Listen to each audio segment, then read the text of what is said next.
This is a Mermaid 12,000 BTU unit, and it's making some noises out of the electrical box.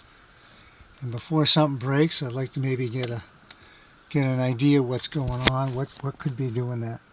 So here we go. I'm going to turn the breaker on.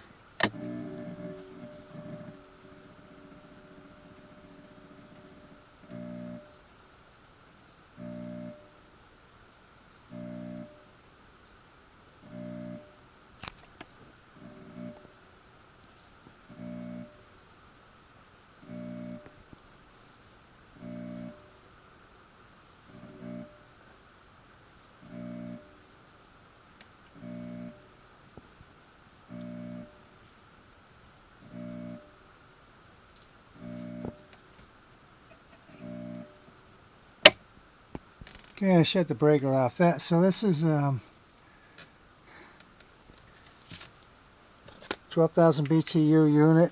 We've had it for a while, of course, but it's still working pretty good. And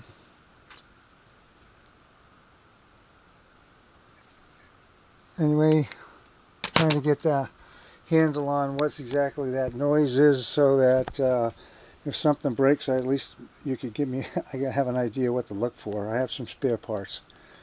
So elegancy, and I'm in Mexico, so getting stuff here is not that easy. And anyway, elegancy on the side, or